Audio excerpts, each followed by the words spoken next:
त्वत्तोस्य जन्मस्थिति संयमान् विभो वदन्त्यनीहाद अगुणाद विक्रियात् त्वयीश्वरे ब्रह्मणि नो विरुध्यते तदाश्रयत्वाद उपचर्यसे जनैः. ಶ್ರೀ ಗುರುಭ್ಯೋ ನಮಃ. ಭಾಗವತ ಸಾರೋದ್ಧಾರೆ ಬ್ರಹ್ಮೋಪದೇಶ ಪ್ರಕರಣೆ ಅನೇಕೈಃ ಋಷಿಭಿಃ ರಾಜಭಿಃ ಜ್ಞಾನಿಭಿಶ್ಚ ಯಥಾ ಭಗವಾನ್ ಪ್ರಾರ್ಥ್ಯತೆ ಯಥಾ ಚ ತಸ್ಯ ಗುಣಾಃ ಸಂವರ್ಣ್ಯಂತೆ ತಯೇತೆ ಶ್ಲೋಕಾಃ ಸರ್ವೇಪಿ ಶ್ಲೋಕಾಃ ಅಸ್ಮಾಭಿರಪಿ ಆಕರ್ಣ್ಯಂತೆ. ಭಗವತಃ ರೂಪಂ ಅವ್ಯಕ್ತಂ ತಸ್ಯ ಚ ಸ್ವರೂಪಂ ಪ್ರಾಕೃತಗುಣರಹಿತತ್ವಾತ್ ನಿರ್ಗುಣಂ ನಿರ್ವಿಕಾರಂಚ ಯತಃ ಅಯಂ ಆನಂದರೂಪಃ अपि च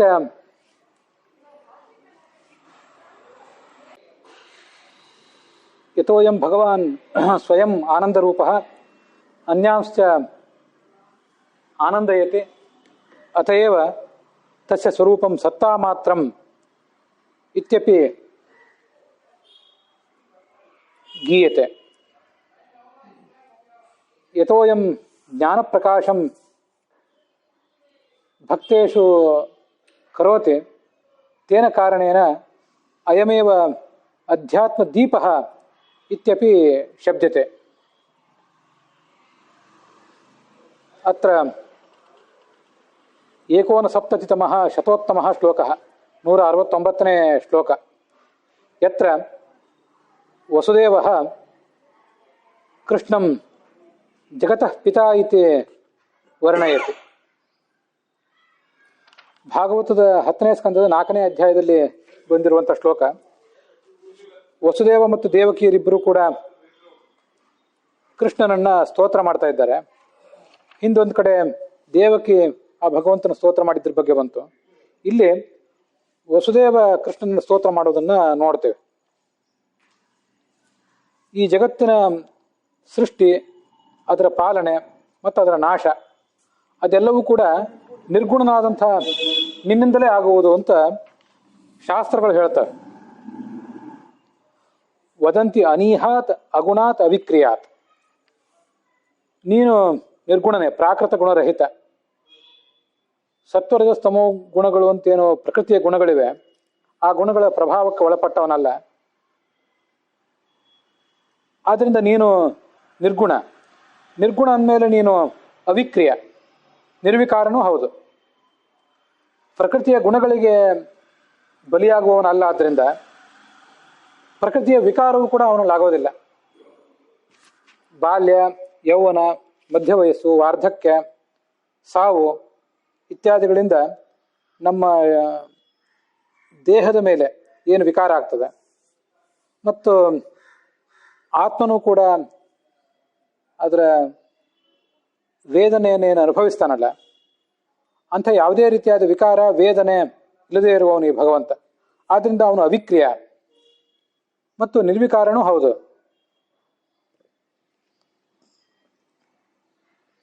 ಇಂಥ ಶುದ್ಧ ಸ್ವರೂಪದ ಪರಮಾತ್ಮ ಈ ಜಗತ್ತಿನ ರೂಪದಿಂದ ಯಾಕೆ ಪರಿಣಾಮ ಹೊಂದುತ್ತಾನೆ? ಅವನೇ ಜಗತ್ತಿನ ರೂಪದಿಂದ ಪರಿಣಾಮ ಹೊಂದಿದ್ದಲ್ಲ. ಕುಂಬಾರ ಮಣ್ಣಿನಿಂದ ಮಡಿಕೆ ಮಾಡ್ತಾನೆ, ಅಕ್ಕಸಾಲಿಗ ಬಂಗಾರದಿಂದ ಬಂಗಾರದ ಆಭರಣ ಮಾಡ್ತಾನೆ. ಬಂಗಾರದ ಆಭರಣವನ್ನು ಮಾಡಿದ ಮೇಲೂ ಕೂಡ ಅಕ್ಕಸಾಲಿಗ ಪ್ರತ್ಯೇಕವಾಗಿಯೇ ಇರ್ತಾನೆ. ತಾನೇ ಬಂಗಾರದ ಆಭರಣವಾಗಿ ಅವನೇನು ಪರಿಣಮಿಸೋದಿಲ್ಲ. ತಾನೇ ಬಂಗಾರದ ಆಭರಣವಾಗಿ ಪರಿಣಮಿಸಿದ್ದಾದ್ರೆ ಆ ಬಂಗಾರದ ಆಭರಣವನ್ನು ಯಾರೋ ತೊಗೊಂಡು ಹೋಗ್ತಾರೆ ಮಾರಾಟ ಆದ್ಮೇಲೆ. ಇವನು ಅವ್ರ ಮನೆಗೆ ಹೋಗ್ಬೇಕಾಗ್ತದೆ, ಹೋಗೋದಿಲ್ಲ. ಇವನು ತನ್ನ ಮನೆಯಲ್ಲೇ ಇರ್ತಾನೆ. ಗಡಿಗೆ ಅದು ಕೂಡ ನಿರ್ಮಿತ ಆದ್ಮೇಲೆ ಬೇರೆ ಯಾರೋ ತೊಗೊಂಡು ಹೋಗಬೇಕಾದಂಥ ವಸ್ತು. ತೊಗೊಂಡು ಹೋದವ್ರ ಮನೆಯಲ್ಲಿ ಆ ಗಡಿಗೆ, ಇವನು ತನ್ನ ಮನೆಯಲ್ಲೇ. ಮತ್ತು ಒಂದು ಕಾಲದಲ್ಲಿ ಮಣ್ಣಿನ ಗಡಿಗೆ ಆದರೂ, ಬಂಗಾರದ ಆಭರಣ ಆದರೂ, ಉಕ್ಕಿನ ವಸ್ತು ಆದರೂ ಒಂದಲ್ಲ ಒಂದು ದಿವಸ ನಷ್ಟ ಆಗಲೇಬೇಕು. ಮಣ್ಣಿನ ಪದಾರ್ಥಗಳಿಗೆ ಬೇಗ ನಾಶ. ಉಕ್ಕು, ಬಂಗಾರ, ಬೆಳ್ಳಿ, ಕಬ್ಬಿಣ ಇತ್ಯಾದಿ ವಸ್ತುಗಳಿಗೆ ಸ್ವಲ್ಪ ವಿಳಂಬದಿಂದ ನಾಶ. ಅಂತೂ ಎಷ್ಟೇ ಗಟ್ಟಿಮುಟ್ಟಾದ ವಸ್ತು ಆದರೂ, ಮನೆ ಇರ್ಬೋದು, ಯಾವುದೇ ಒಂದು ವಸ್ತು ಇರ್ಬೋದು, ಒಂದಲ್ಲ ಒಂದು ಕಾಲಕ್ಕೆ ಅದೆಲ್ಲ ನಷ್ಟ ಆಗಲೇಬೇಕು. ನಾಶ ಇಲ್ಲದೆ ಇರುವಂಥ ವಸ್ತು, ಪ್ರಾಕೃತ ವಸ್ತು ಜಗತ್ತಿನಲ್ಲಿ ಯಾವುದೂ ಇಲ್ಲ. ಆದ್ದರಿಂದ ಅವನೇ ಜಗತ್ತಿನ ರೂಪದಿಂದ ಪರಿಣಾಮ ಹೊಂದುತ್ತಾನೆ ಅಂತ ಹೇಳುವುದಲ್ಲ, ಶಾಸ್ತ್ರದ ಉದ್ದೇಶ ಅದಲ್ಲ.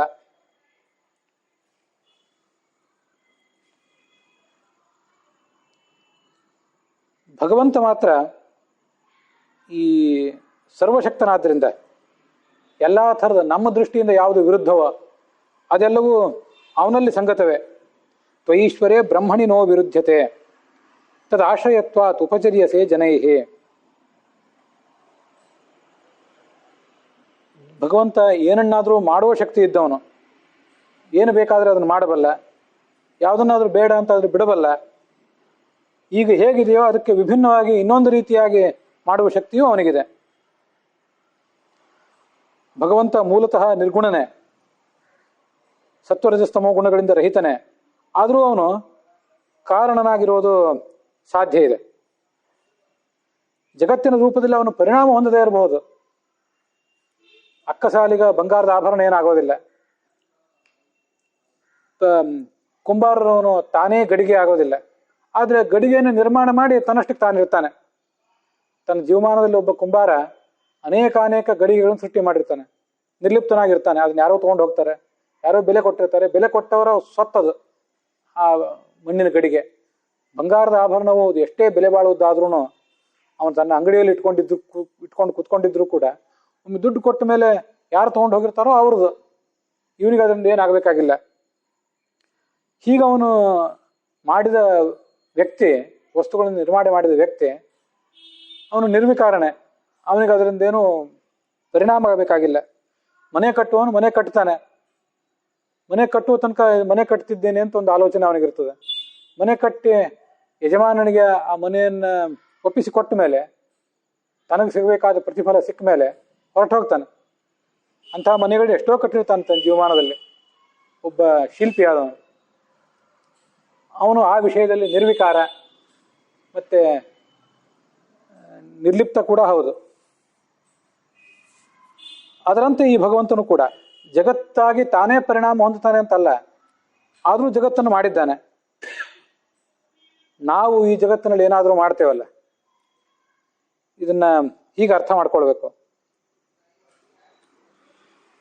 ಒಬ್ಬ ಕುಂಬಾರನಾದವನು ಮಣ್ಣಿನ ಗಡಿಗೆಯನ್ನು ಮಾಡೋದಕ್ಕೂ, ಒಬ್ಬ ಅಕ್ಕಸಾಲಿಗನಾದವನು ಬಂಗಾರದ ಆಭರಣ ಮಾಡೋದಕ್ಕೂ, ಈ ದೃಷ್ಟಾಂತಗಳನ್ನು ಒಂದು ಕಡೆ ಇಟ್ಕೊಳ್ಳೋಣ.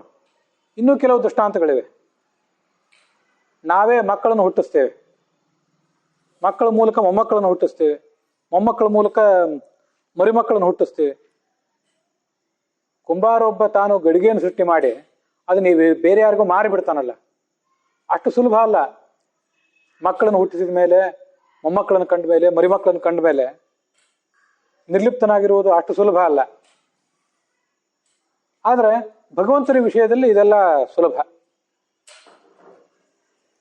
ಒಬ್ಬ ಕುಂಬಾರನಾದವನು ಅಥವಾ ಮತ್ತೊಬ್ಬ ಯಾರೋ ಶಿಲ್ಪಿ ತಾನು ಮನೆ ಕಟ್ಟಿ ಕೂಡ ಮನೆಯನ್ನು ಯಜಮಾನನ ವಶಕ್ಕೆ ಕೊಟ್ಟ ಮೇಲೆ ಕೂಡ ನಾನು ಆ ಮನೆ ಕಟ್ಟಿದೆ ನೋಡಿ, ಈ ಮನೆ ಕಟ್ಟಿದೆ ಅಂತ ತಾನು ಕಟ್ಟಿದ ಮನೆಗಳನ್ನ ಯಾರ್ಯಾರಿಗೂ ಕೊಟ್ಟು ಬಿಟ್ಟಿದ್ರು ತಾನು ಕಟ್ಟಿದ ಮನೆಗಳ ಬಗ್ಗೆ ಇದು ಒಂದು ಸ್ವಲ್ಪ ಅಲ್ಲ ಸ್ವಲ್ಪ ಇದು ನಾನು ಕಟ್ಟಿದ್ದು ಅನ್ನುವಂಥ ಅಹಂಕಾರ ಇರ್ತದೆ ಅವನಿಗೆ.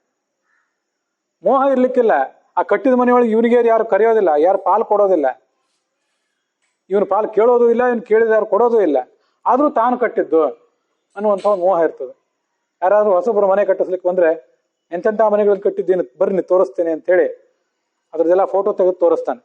ತಾನು ಮಾಡಿದ್ರ ಬಗ್ಗೆ ಅದು ಅವ್ರದೇ, ಸ್ವತ್ತು ಅವ್ರದೇ, ಆದರೆ ನಾನು ಕಟ್ಟಿದ್ದೀನಿ ಅಂತ ಒಂದು ಅಹಂಕಾರ ಅದೆಲ್ಲ ಇವನಿಗಿರ್ತದೆ.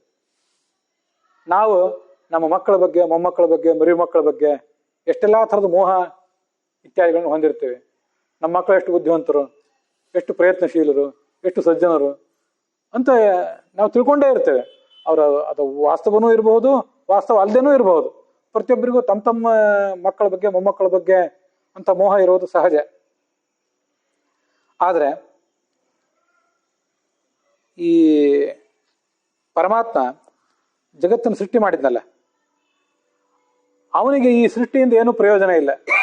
ಸೃಷ್ಟಿ ಮಾಡಿದ ಬಳಿಕನೂ ಕೂಡ ಜಡವಾದ್ದನ್ನು ಸೃಷ್ಟಿ ಮಾಡಿದ, ಚೇತನವನ್ನು ಸೃಷ್ಟಿ ಮಾಡಿದ.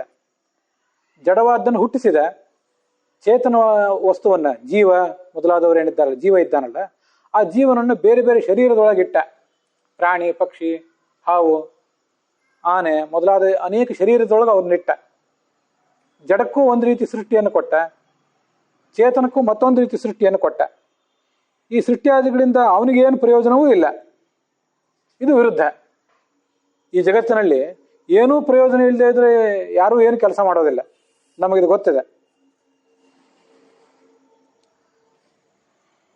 ಪ್ರತಿಯೊಂದು ಕೆಲಸ ಮಾಡಬೇಕಾದ್ರೂ ಕೂಡ ಸ್ವಲ್ಪ ಪ್ರಯೋಜನದ ಅಪೇಕ್ಷೆ ನಮಗೆಲ್ಲ ಇದ್ದೇ ಇರ್ತದೆ.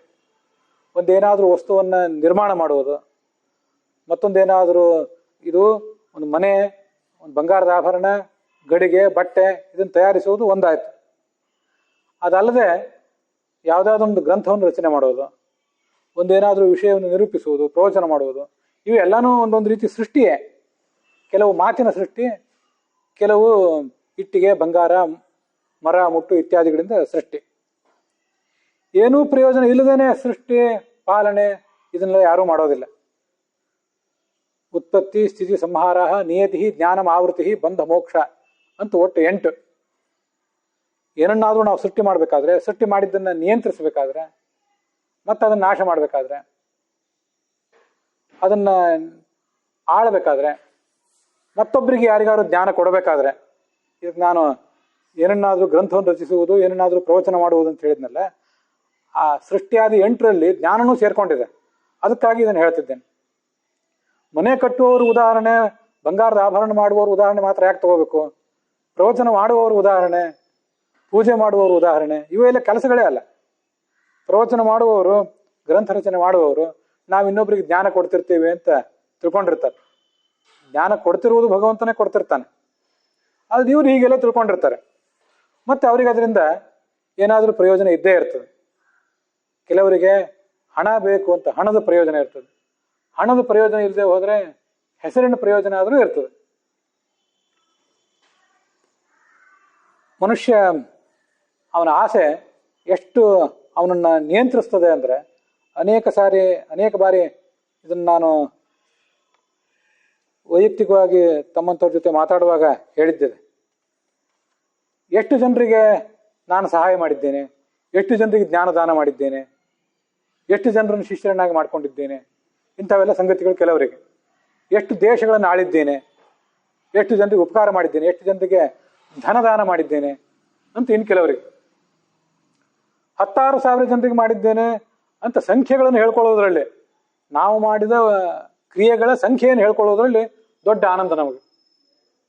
ನಮ್ಮ ಅನುಯಾಯಿಗಳು ಎಷ್ಟು ಜನ, ನಮ್ಮ ಶಿಷ್ಯರು ಎಷ್ಟು ಜನ, ನಾನು ಸೃಷ್ಟಿಸಿದ ಮನೆಗಳೆಷ್ಟು, ನಾನು ಚಿತ್ರಿಸಿದ ಕಲಾಕೃತಿಗಳೆಷ್ಟು.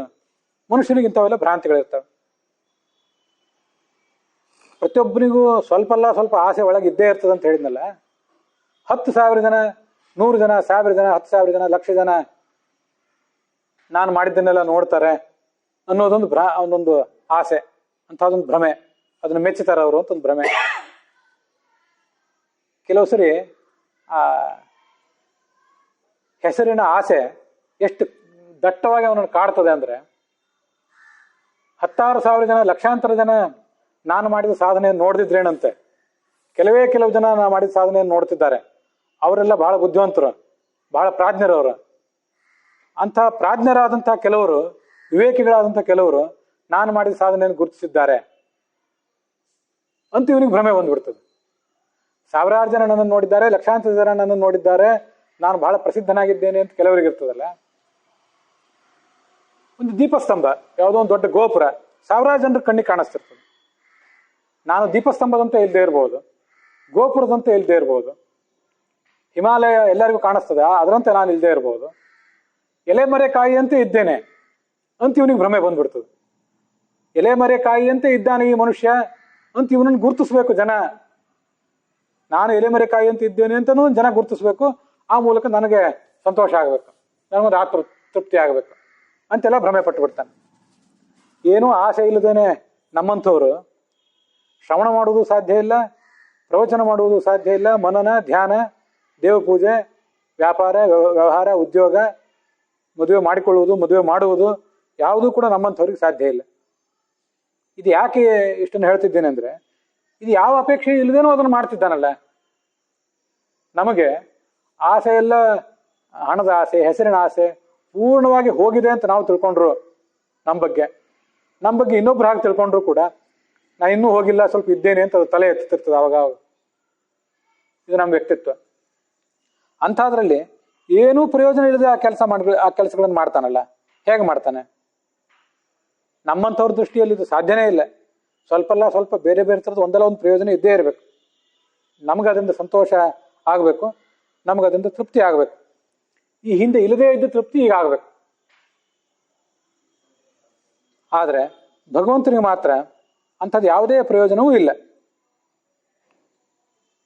ಜೀವರ ಪ್ರಯೋಜನಕ್ಕಾಗಿ, ಈ ಜೀವರಿಗೆ ಸೃಷ್ಟಿ ಆಗಬೇಕು, ಪಾಲನೆ ಆಗಬೇಕು, ನಾಶ ಆಗಬೇಕು, ಅವರೊಂದು ಸದ್ಗತಿ ಕಾಣಬೇಕು. ಇಷ್ಟಕ್ಕಾಗಿ ಜಗತ್ತನ್ನು ಸೃಷ್ಟಿಸ್ತಾನೆ, ಪಾಲಿಸ್ತಾನೆ, ನಾಶಪಡಿಸ್ತಾನೆ, ಅವ್ರಿಗೆ ಜ್ಞಾನ ಕೊಡ್ತಾನೆ, ಮೋಕ್ಷ ಕೊಡ್ತಾನೆ. ಹೊರತು ತನಗದರಿಂದ ಏನೂ ಪ್ರಯೋಜನ ಇಲ್ಲ.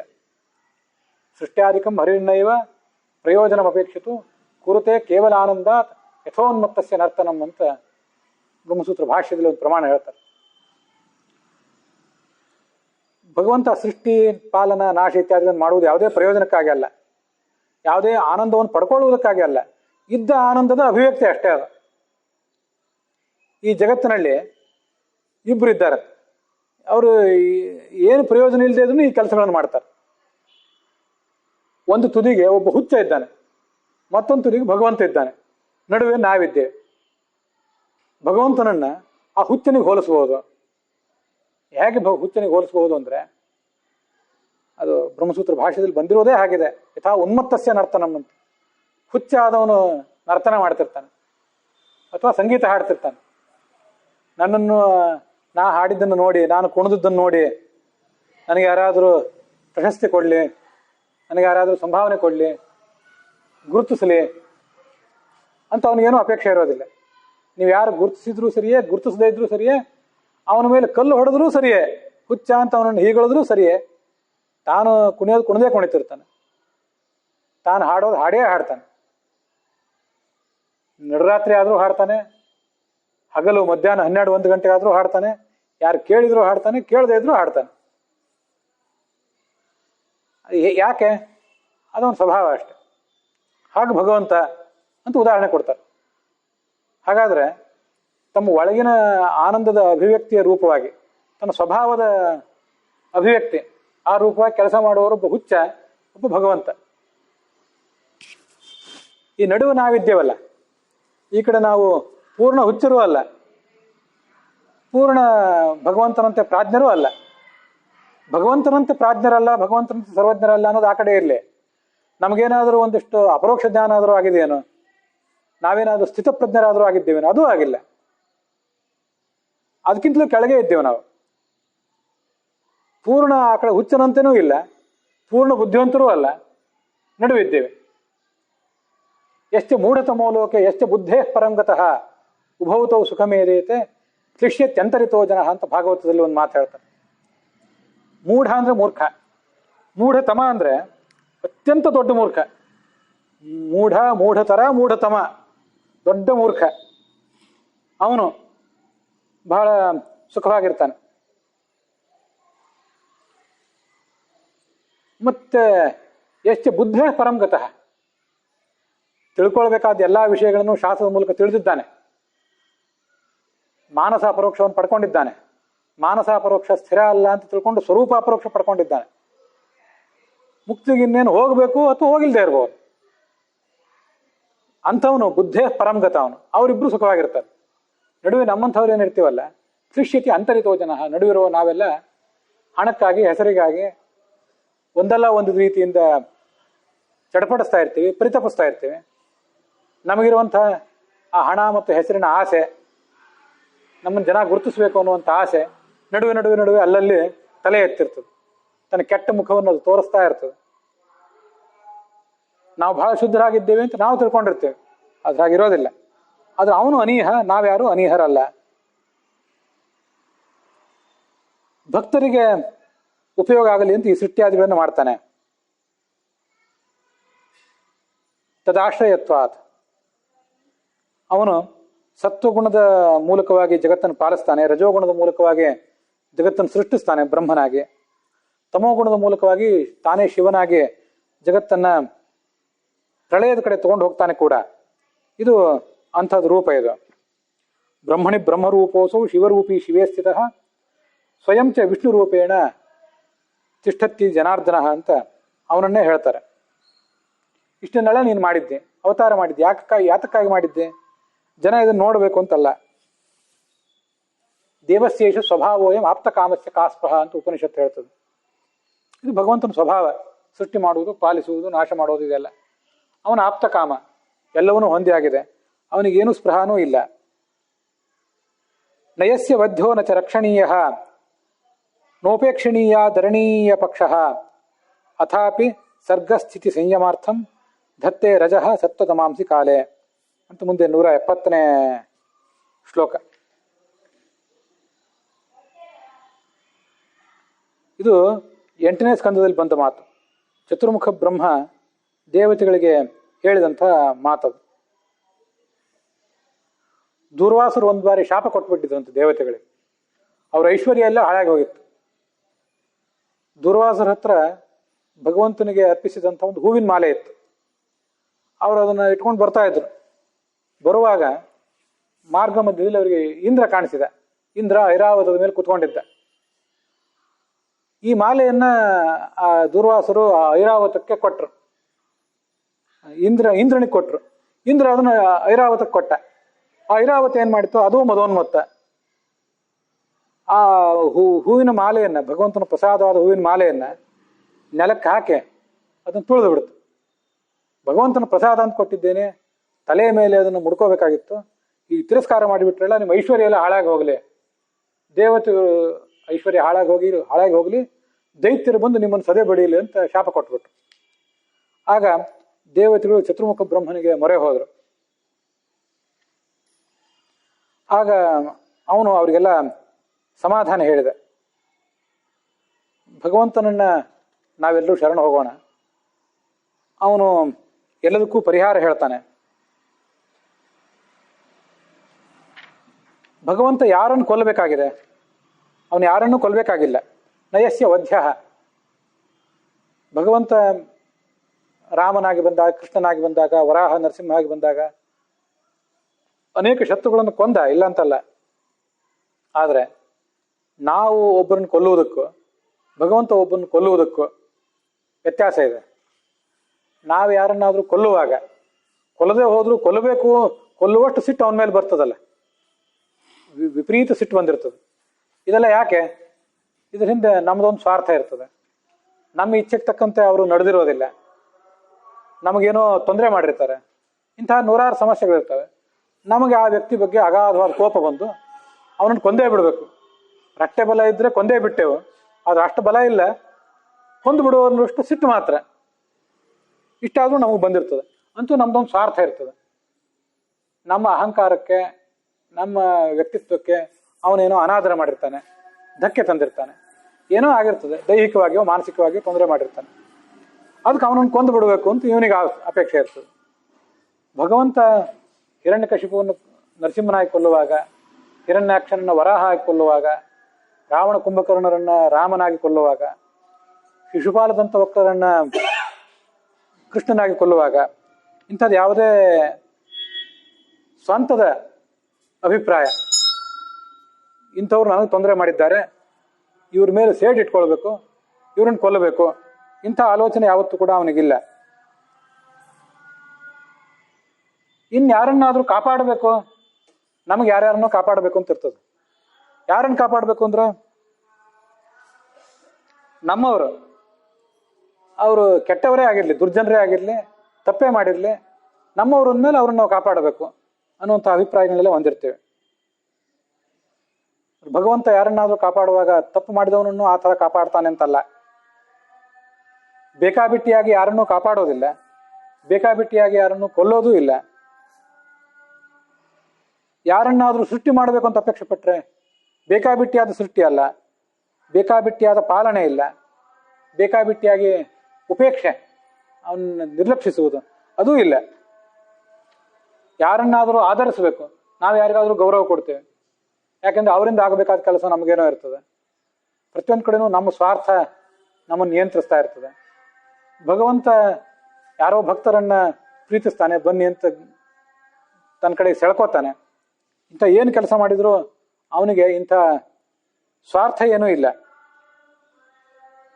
ಆದರೆ ಸೃಷ್ಟಿ ಮಾಡಲಿಕ್ಕಾಗಿ ರಜೋಗುಣ ತಗೊಳ್ತಾನೆ, ಬ್ರಹ್ಮನ ರೂಪವನ್ನು ತಾಳ್ತಾನೆ. ಸತ್ವಗುಣವನ್ನು ಪಾಲನೆಗಾಗಿ ತಗೋತಾನೆ, ಲಯಕ್ಕಾಗಿ ತಮೋ ಗುಣವನ್ನು ತಗೊಂಡು ಶಿವನಾಗ್ತಾನೆ. ಹೀಗೆ ಬ್ರಹ್ಮ, ಶಿವ, ವಿಷ್ಣು ಅಂತ 3 ರೂಪಗಳನ್ನು ತಾನೇ ತಾಳ್ತಾನೆ. ಕೃಷ್ಣನಾಗಿ ಮಾಡಿದಾಗಲೂ ಅದೇ ಕಾರ್ಯವನ್ನೇ ಮಾಡಿದ ಅಷ್ಟೆ. ಕೃಷ್ಣನಾಗಿ ಇನ್ನೂ ಅವನು ಶಿಶು ಆಗಿದ್ದಾನೆ. ದೇವತೆಗಳು ಮತ್ತೆ ಆ ಚತುರ್ಮುಖ ಬ್ರಹ್ಮರ ನಡುವಿನ ಸಂವಾದ ನಡೆದಾಗ ಅಲ್ಲಾದ್ರೂ ಕೂಡ ದೇವತೆಗಳಿಗೆ ಚತುರ್ಮುಖ ಬ್ರಹ್ಮ ಅದನ್ನೇ ಹೇಳಿದೆ, ಯಾರನ್ನೋ ಕೊಂದು ಬಿಡಬೇಕು, ಯಾರನ್ನೋ ಕಾಪಾಡಬೇಕು ಅನ್ನುವಂಥ ಅವಸರದ ಧೋರಣೆ, ಸ್ವಾರ್ಥದ ಧೋರಣೆ ಭಗವಂತನಿಗಿರೋದಿಲ್ಲ. ಯಾವ ಕಾಲಕ್ಕೆ ಏನು ಮಾಡಬೇಕೋ ಅದನ್ನು ಮಾಡ್ತಾನೆ ಅಂತ ಅವರಿಗೆ ಭಗವಂತನ ಶಕ್ತಿ ಬಗ್ಗೆ ಸಮಾಧಾನ ಹೇಳ್ತಿದ್ದಾನಷ್ಟೇ. ನೋಪೇಕ್ಷಣೀಯ ಧರಣೀಯ ಪಕ್ಷ, ಅದಕ್ಕಾಗಿ ಹೇಳೋದು, ಯಾರನ್ನೂ ಉಪೇಕ್ಷೆ ಮಾಡೋದಿಲ್ಲ.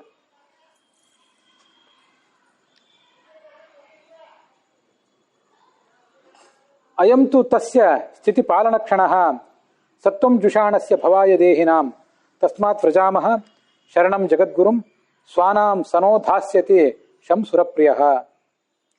ಅದೇ ಚತುರ್ಮುಖ ದೇವತೆಗಳಿಗೆ ಹೇಳುವಂಥ ಮಾತದು. ಬ್ರಹ್ಮೋಪದೇಶ ಪ್ರಕರಣದಲ್ಲಿ ಕೊನೆಯ ಮಾತು. ನಿಮಗಿವತ್ತು ದೂರ್ವಾಸರ ಶಾಪದಿಂದ ಐಶ್ವರ್ಯ ಎಲ್ಲ ನಷ್ಟ ಆಗಿದೆಯಲ್ಲ, ಅದಕ್ಕೆ ನೀವು ಚಿಂತಿಸಬೇಕಾಗಿಲ್ಲ. ಭಕ್ತರ ಕ್ಷೇಮಕ್ಕಾಗಿ ಆ ಪ್ರಪಂಚವನ್ನ ಪಾಲನೆ ಮಾಡ್ತಾ ಇದ್ದಾನೆ ಭಗವಂತ. ಅಯಂತು ತಸ್ಯ ಸ್ಥಿತಿ ಪಾಲನ ಕ್ಷಣ. ಈಗ ಸೃಷ್ಟಿಯಾಗಿ ಹೋಗಿದೆ, ಚತುರ್ಮುಖ ಬ್ರಹ್ಮನ ಮೂಲಕ ಸೃಷ್ಟಿಯಾಗಿ ಹೋಗಿದೆ. ಪ್ರಳಯ ಇನ್ನೂ ಮುಂದೆ ಬರಬೇಕಾಗಿದೆ. ಈಗ ನಡೆದಿರುವುದು ಪಾಲನವೇ ಇದೆ. ಸದ್ಯ ಇಲ್ಲೇನು ಪ್ರಳಯ ನಡೆದಿಲ್ಲ. 1 ಕೋಟಿಗಟ್ಟಲೆ ಜನ ಒಮ್ಮೆಲೆ ಸತ್ರು, ಅದೇನು ಪ್ರಳಯ ಅಲ್ಲ. ಈಗ ಪ್ರಳಯ, ಮಹಾಪ್ರಳಯ ಇನ್ನೂ ಮುಂದೆನೇ ಬರೋದಿದೆ.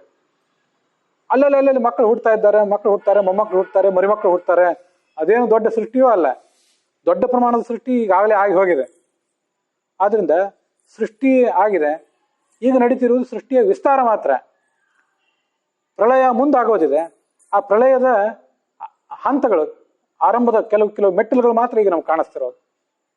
ಹಾಗಾಗಿ ಈಗ ನಡೀತಿರೋದು ಏನು ಅಂದ್ರೆ ಪಾಲನೆ. ಇದೇ ಪಾಲನೆ ನಡೀತಾ ಇರೋದು. ಪಾಲನದ ಟೈಮ್ ಇದು. ಸತ್ವಗುಣವನ್ನು ಅವನು ಅಭಿವೃದ್ಧಿ ಮಾಡ್ತಾನೆ.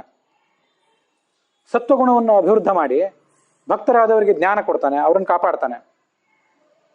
ಆದ್ರಿಂದ ಇದು ಆ ದೈತ್ಯರಿಗೆ ಹಿನ್ನಡೆ ಆಗ್ತದೆ. ಈಗ ದೇವತೆಗಳನ್ನ ಅವರು ಸೋಲಿಸಿ ತಾವು ಸ್ವರ್ಗವನ್ನೆಲ್ಲ ವಶಪಡಿಸ್ಕೊಂಡಿದ್ದಾರಲ್ಲ, ಆ ದೇವತೆಗಳಿಗೆ ಅದು ಹಿನ್ನಡೆ ಆಗ್ತದೆ. ದೇವತೆಗಳಿಗೆ ಮುನ್ನಡೆ, ದೈತ್ಯರಿಗೆ ಹಿನ್ನಡೆ ಆಗ್ತದೆ. ಆಗೋದಿದೆ, ಮುಂದೆ ಆಗೋದಿದೆ. ಈ ಸದ್ಯ ಇನ್ನೂ ಅದು ಆಗಿಲ್ಲದೆ ಇರಬಹುದು. ಸದ್ಯ ದೇವತೆಗಳದೇ ಸೋಲಾಗಿ ದೈತ್ಯರಿಗೆ ಮೇಲ್ಗೈ ಆಗಿರಬಹುದು. ಆದರೆ ಪರಿಣಾಮದಲ್ಲಿ ಮತ್ತೆ ದೇವತೆಗಳಿಗೆ ಒಳ್ಳೆಯದಾಗ್ತದೆ ಅಂತ ಚತುರ್ಮುಖ ಆ ದೇವತೆಗಳಿಗೆ ಸಮಾಧಾನ ಹೇಳಿದ. ತಸ್ಮಾತ್ ವ್ರಜಾಮಹ ಶರಣಂ ಜಗದ್ಗುರುಂ.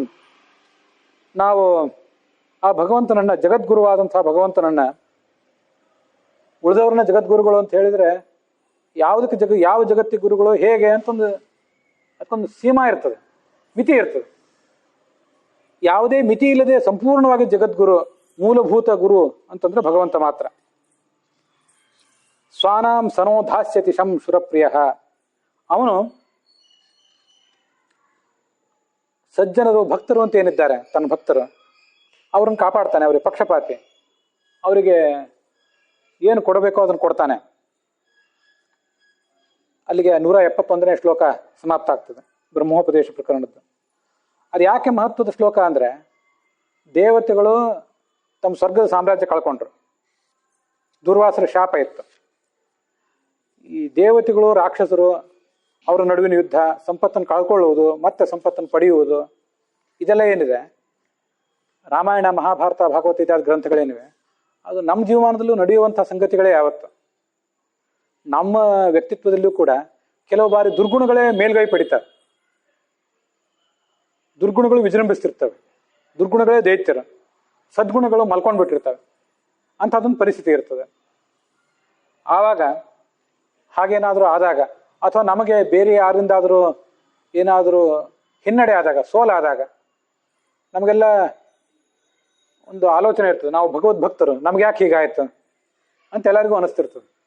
ಯಾರು ಭಗವದ್ ಭಕ್ತರಲ್ವೋ, ಯಾರು ಧಾರ್ಮಿಕರಲ್ವೋ, ಸಜ್ಜನರಲ್ವೋ, ಅವರೆಲ್ಲ ಆರಾಮಾಗಿ ಮೆರೆದಾಡ್ತಿದ್ದಾರೆ, ನಾವ್ಯಾಕೆ ಹೀಗೆ ಅಂತ ಎಲ್ಲರಿಗೂ ಅನಿಸ್ತಿರ್ತದೆ.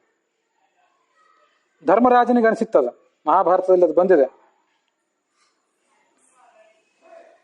ಪರಾಂಶ ನಿರ್ಗುಣಾನ್ಮನ್ಯೆ, ಕೌರವರೆಲ್ಲ ದುಷ್ಟರು, ಅದು ಅವ್ರು ಆರಾಮಾಗಿದ್ದಾರಲ್ಲ, ನಾವು ಸಜ್ಜನರು ಪ್ರಾಮಾಣಿಕರು, ಆದರೆ ನಾವು ಮಾತ್ರ 14 ವರ್ಷ ಕಾಡಿನ ವಾಸ, 1 ವರ್ಷ ಅಜ್ಞಾತವಾಸ, ಹೀಗೆಲ್ಲ ಒದ್ದಾಡ್ತಿದ್ದೀವಲ್ಲ, ಇದು ಯಾಕೆ? ಧರ್ಮರಾಜನಿಗೆ ಬಂದಂಥ ಒಂದು ಪ್ರಶ್ನೆ ಅದು. ಜಗತ್ತಿನಲ್ಲಿ ಹೀಗೆ ಮೇಲಿನ ಮೇಲೆ ಎಲ್ಲ ಕಡೆನೂ ನಡೀತಿರ್ತದೆ. ದೇವತೆಗಳಿಗೇನೆ ಹಿನ್ನಡೆ ಆಯಿತು ಅಂದಮೇಲೆ ನಾವ್ಯಾವ ಗಿಡದ ತಪ್ಪಲು? ದೇವತೆಗಳಷ್ಟು ಭಕ್ತಿ ನಾವೇನು ಮಾಡಿದ್ದೀವಿ? ಅಷ್ಟು ಮಹತ್ವ ನಮ್ಮಲ್ಲೇನಿದೆ? ಅದರಿಂದ ನಮಗೆ ಕೆಲವು ಬಾರಿ ದುಃಖ ಆಗೋದು ಇತ್ಯಾದಿ ಇದ್ದೇ ಇದೆ. ಅಂಥ ಎಲ್ಲ ಸಂದರ್ಭದಲ್ಲಿ ಅಯಂ ಸಹ ಪಾಲನ ಕ್ಷಣ, ಭಗವಂತ ಜಗತ್ತನ್ನು ಪಾಲಿಸ್ಲಿಕ್ಕಾಗಿ ಈ ಸಮಯವನ್ನು ಆರಿಸಿಕೊಂಡಿದ್ದಾನೆ. ಪಾಲನ ನಡೆದಿದೆ. ಪಾಲನ ನಡೆದಿದೆ ಅಂದರೆ ನಮ್ಮನ್ನು ಕೂಡ ಅವನು ಪಾಲಿಸಿಯೇ ಪಾಲಿಸ್ತಾನೆ. ದೇವತೆಗಳನ್ನು ಪಾಲಿಸಿದ ಅಂದಮೇಲೆ ನಮ್ಮನ್ನು ಕೂಡ ಅವನು ಪಾಲಿಸಿಯೇ ಪಾಲಿಸ್ತಾನೆ ಅನ್ನುವಂಥ ಭರವಸೆ ನಮಗಿರಬೇಕು. ಸ್ವಾನಾಂ ಶಂ, ತಮ್ಮವರಿಗೆ, ತನ್ನ ಭಕ್ತರು ಯಾರಿದ್ದಾರೆ ಅವರಿಗೆ ಅವನು ರಕ್ಷಣೆಯನ್ನು ಕೊಡಲಿಕ್ಕಾಗಿಯೇ ಕಟಿಬದ್ಧನಾಗಿ ನಿಂತಿದ್ದಾನೆ. ಅದು ಆ ದೇವತೆಗಳ ಕಥೆಯ ಮೂಲಕ ನಾವು ತಿಳ್ಕೊಬೇಕಾದದ್ದು. ದೇವತೆಗಳು, ದೈತ್ಯರು, ಅವರ ಕಥೆಯ ಮೂಲಕ ನಾವು ತಿಳ್ಕೊಳ್ಬೇಕಾದದ್ದು. ನಮ್ಮ ಎದುರಿಗೆ ನೇರವಾಗಿ ಚತುರ್ಮುಖ ಬ್ರಹ್ಮನೋ ಮತ್ತು ಯಾರೋ ಋಷಿಯೋ ಬಂದು ಹಾಗೆ ನಮಗೆ ಸಮಾಧಾನ ಕೊಡ್ಲಿಕ್ಕೆ ಸಾಧ್ಯ ಇಲ್ಲ. ಇರ್ಬೋದು, ಆ ಥರ ಸಮಾಧಾನ ಯಾರು ನೇರವಾಗಿ ಬಂದು ಕೊಡದೇ ಇರ್ಬೋದು. ಆದರೆ ಬೇರೆ ಯಾರಿಗೋ ಅದೇ ಚತುರ್ಮುಖ ಬ್ರಹ್ಮ ಸಮಾಧಾನ ಕೊಟ್ಟಿದ್ದಾನಲ್ಲ, ಅದನ್ನು ನಾವು ನಮ್ಮ ಜೀವಮಾನಕ್ಕೆ ತಕ್ಕಂತೆ ಉಪಯೋಗ ಮಾಡ್ಕೊಳ್ಬಹುದು, ಸಮಾಧಾನ ಮಾಡ್ಕೊಳ್ಬಹುದು. ಅದು ಈ ಶ್ಲೋಕದಿಂದ ನಮಗೆ ಸಿಗುವಂಥ ಸಂದೇಶ. ಅಲ್ಲಿಗೆ ಆ ಶ್ಲೋಕ ಮತ್ತು ಆ ಭಾಗವತ್ ಸಾರೋದ್ಧಾರದ ಬ್ರಹ್ಮೋಪದೇಶ ಪ್ರಕರಣ ಅವೆರಡೂ ಕೂಡ ಸಮಾಪ್ತವಾಗಿವೆ. ಶ್ರೀಕೃಷ್ಣಾರ್ಪಣಮಸ್ತು.